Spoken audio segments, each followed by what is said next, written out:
أعوذ بالله السميع العليم من الشيطان الرجيم. بسم الله الرحمن الرحيم. حاميم تنزيل الكتاب من الله العزيز الحكيم. ما خلقنا السماوات والأرض وما بينهما إلا بالحق وأجل مسمى والذين كفروا عما أنذروا معرضون. قل أرأيتم ما تدعون من دون الله أروني ماذا خلقوا من الأرض أم لهم شرك في السماوات ائتوني بكتاب من قبل هذا أو أثارة من علم إن كنتم صادقين. ومن أضل ممن يدعو من دون الله من لا يستجيب له إلى يوم القيامة وهم عن دعائهم غافلون. وإذا حشر الناس كانوا لهم أعداء وكانوا بعبادتهم كافرين. وإذا تتلى عليهم آياتنا بينات قال الذين كفروا للحق لما جاءهم هذا سحر مبين. أم يقولون افترى قل إن افتريته فلا تملكون لي من الله شيئا هو أعلم بما تفيضون فيه كفى به شهيدا بيني وبينكم وهو الغفور الرحيم. قل ما كنت بدعا من الرسل ما أدري ما يفعل بي ولا بكم إن أتبع إلا ما يوحى إلي وما أنا إلا نذير مبين. قل أرأيتم إن كان من عند الله وكفرتم به وشهد شاهد من بني إسرائيل على مثله فآمن واستكبرتم إن الله لا يهدي القوم الظالمين. وقال الذين كفروا للذين آمنوا لو كان خيرا ما سبقونا إليه وإذ لم يهتدوا به فسيقولون هذا إفك قديم ومن قبله كتاب موسى إماما ورحمة وهذا كتاب مصدق لسانا عربيا لينذر الذين ظلموا وبشرى للمحسنين. إن الذين قالوا ربنا الله ثم استقاموا فلا خوف عليهم ولا هم يحزنون أولئك أصحاب الجنة خالدين فيها جزاء بما كانوا يعملون. ووصينا الإنسان بوالديه إحسانا حملته أمه كرها ووضعته كرها وحمله وفصاله 30 شهرا حتى إذا بلغ أشده وبلغ 40 سنة قال رب أوزعني أن أشكر نعمتك التي أنعمت علي وعلى والدي وأن أعمل صالحا ترضاه وأصلح لي في ذريتي إني تبت إليك وإني من المسلمين. أولئك الذين نتقبل عنهم أحسن ما عملوا ونتجاوز عن سيئات في أصحاب الجنة وعد الصدق الذي كانوا يوعدون. والذي قال لوالديه اف لكما تعدانني أن أخرج وقد خلت القرون من قبلي وهما يستغيثان الله ويلك آمن إن وعد الله حق فيقول ما هذا إلا أساطير الأولين. أولئك الذين حق عليهم قالوا في أمم قد خلت من قبلهم من الجن والإنس إنهم كانوا خاسرين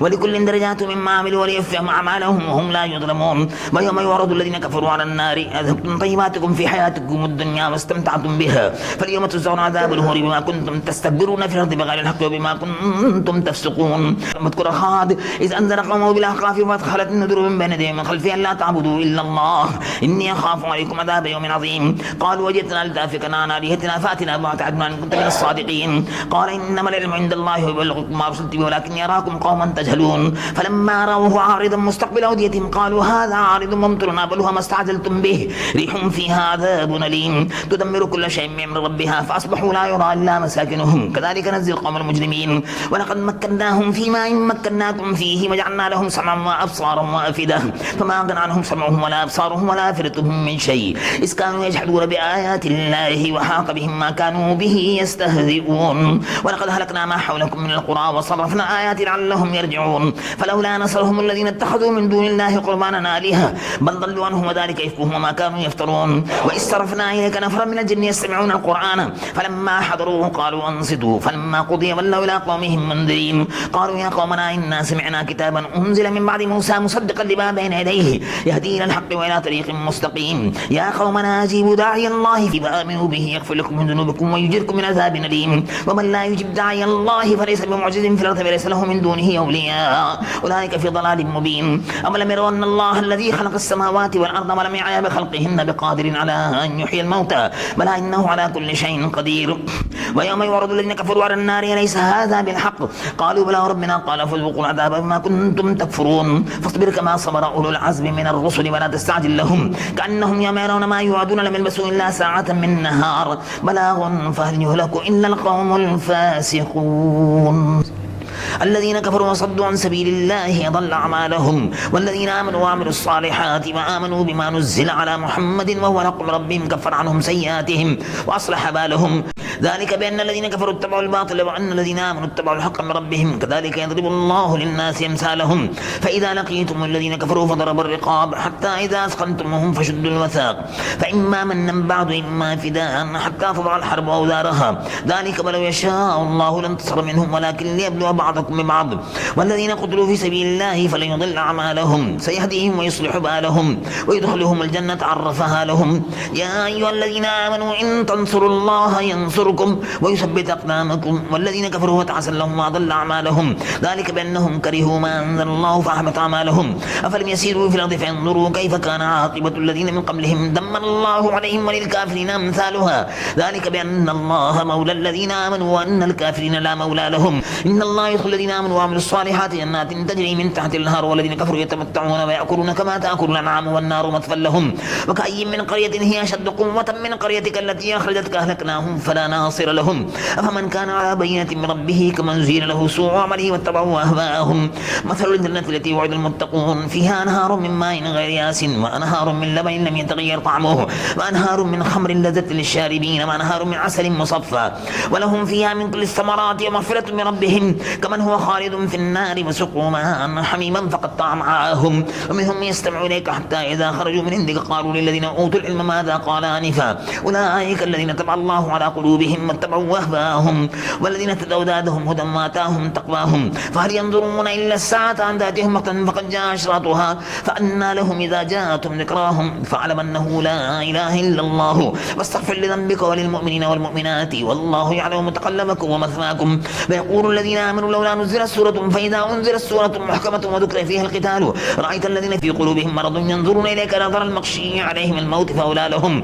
طاعة وقول معروف فإذا عدم الأمر فلو صدقوا الله لكان خيرا لهم فهل عسيتم إن توليتم أن تفسدوا في الأرض وتقطعوا أرحامكم أولئك الذين لعنهم الله فأصمهم وأعمى أبصارهم أفلا يتدبرون القرآن أم على قلوب أقفالها إن الذين ارتدوا على أدبارهم من بعد ما تبين لهم الهدى الشيطان وصبر لهم وأملى لهم ذلك بأنهم قالوا للذين كرهوا ما نزل الله سنطيعكم في بعض الأمر والله يعلم إسرارهم فكيف إذا توفتهم الملائكة يضربون وجوههم وأدبارهم ذلك بأنهم اتبعوا ما أسخط الله وكرهوا رضوانه فأحبط أعمالهم أم حسب الذين في قلوبهم مرض أن لن يخرج الله أضغانهم ولو نشاء لأريناكهم فلعرفتهم بسيماهم ولتعرفنهم في لحن القول والله يعلم أعمالكم ولنبلونكم حتى نعلم المجاهدين منكم والصابرين ونبلو أخباركم إن الذين كفروا وصدوا عن سبيل الله وشاقوا الرسول من بعد ما تبين لهم الهدى لن يضروا الله شيئا وسيحبط أعمالهم يا أيها الذين آمنوا أطيعوا الله وأطيعوا الرسول ولا تبطلوا أعمالكم إن الذين كفروا وصدوا عن سبيل الله ثم ماتوا هم كفار فلن يغفر الله لهم فلا تهنوا وتدعوا إلى السلم وأنتم الأعلون والله معكم ولن يتركم أعمالكم إنما الحياة الدنيا لعب ولهو وإن تؤمنوا وتتقوا يؤتكم أجوركم ولا يسألكم أموالكم إن يسألكمها فيحفكم تبخلوا ويخرج أضغانكم ها أنتم هؤلاء تدعون لتنفقوا في سبيل الله فمنكم من يبخل ومن يبخل فإنما يبخل عن نفسه والله الغني وأنتم الفقراء وإن تتولوا يستبدل قوما غيركم ثم لا يكونوا أمثالكم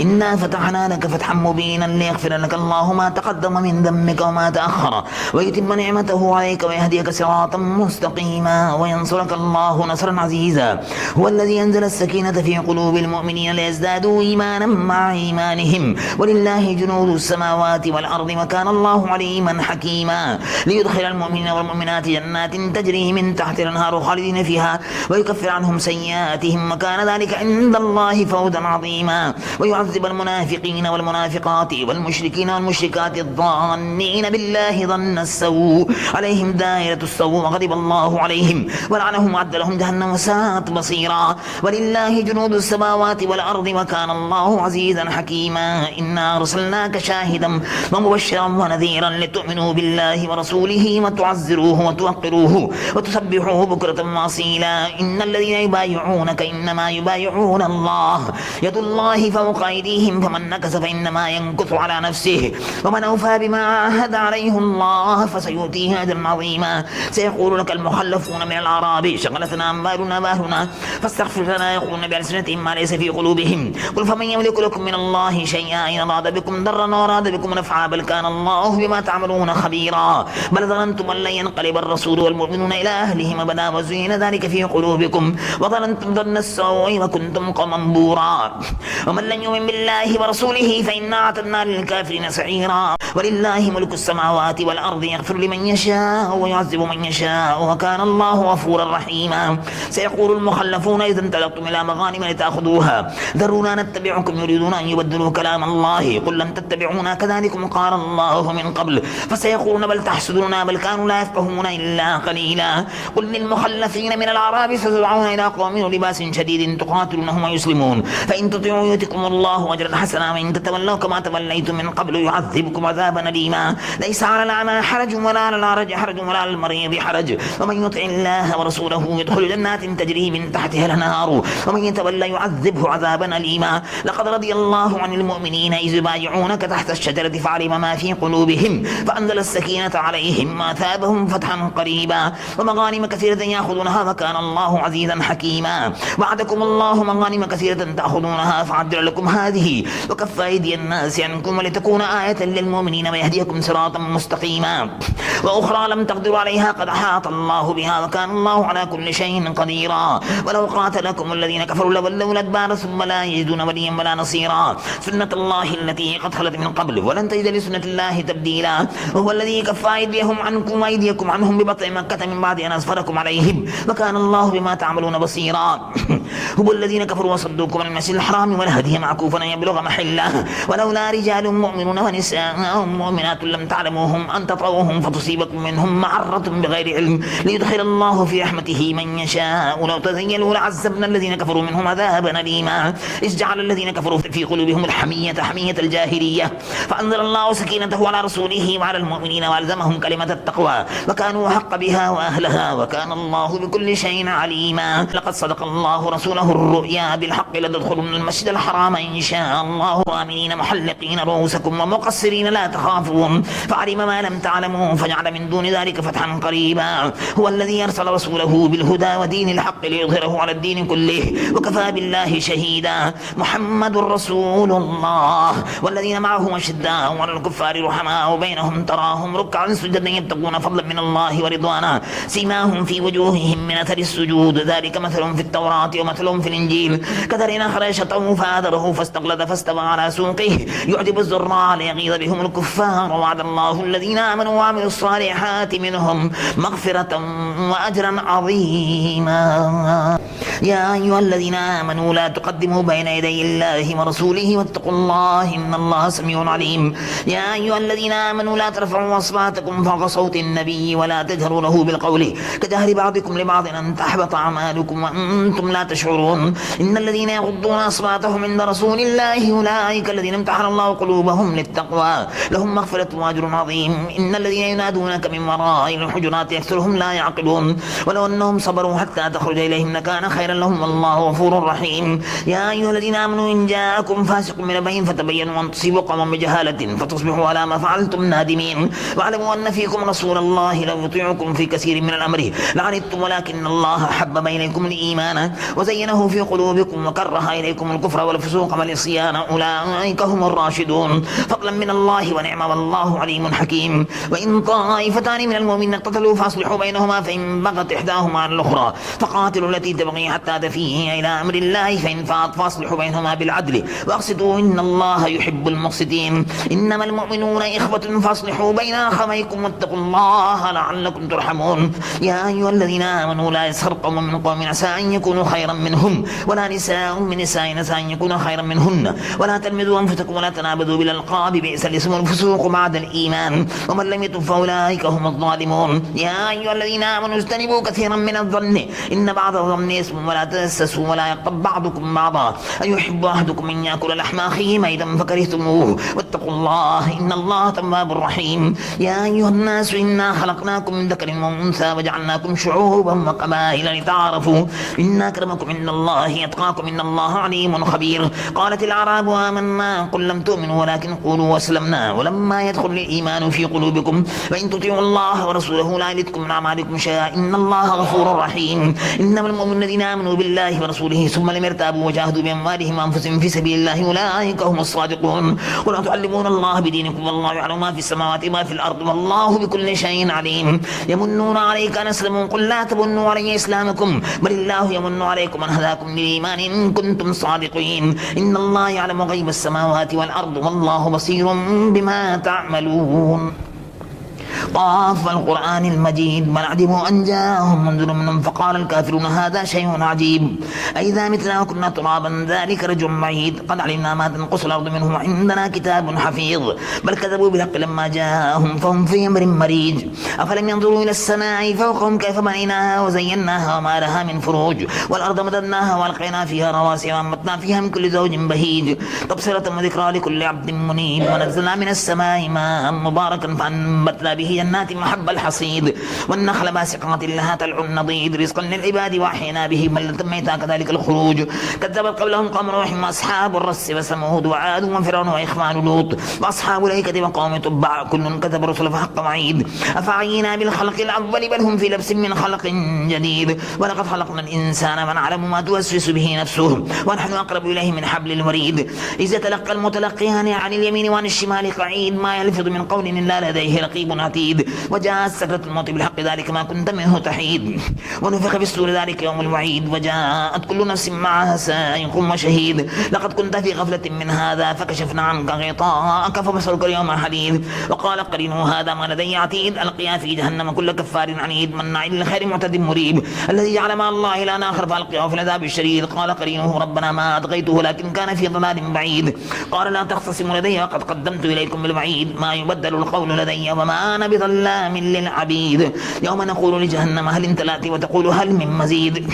وأزلفت الجنة للمتقين غير بعيد هذا ما توعدون لكل أواب حفيظ من خشي الرحمن بالغيب وجاء بقلب منيب ادخلوها بسلام ذلك يوم الخلود لهم ما يشاءون فيها ولدينا مزيد وكم هلكنا قبلهم من قرن هم أشد منهم بطشا فنقبوا في البلاد هل من محيص إن في ذلك لذكرى لمن كان له قلب وألقى السمع وهو شهيد ولقد خلقنا السماوات والأرض وما بينهما في 6 أيام وما مسنا من لغوب فاصبر على ما يقولون وسبح بحمد ربك قبل طلوع الشمس وقبل الغروب ومن الليل فسبح وأدبار السجود واستمع ما ينادي المنادي من مكان قريب يوم يسمعون الصيحة بالحق ذلك يوم الخروج إنا نحن نحيي ونميت وإلينا المصير يوم تشقق الأرض عنهم سراعا ذلك حشر علينا يسير نحن أعلم بما يقولون وما أنت عليهم بجبار فذكر بالقرآن من يخاف وعيد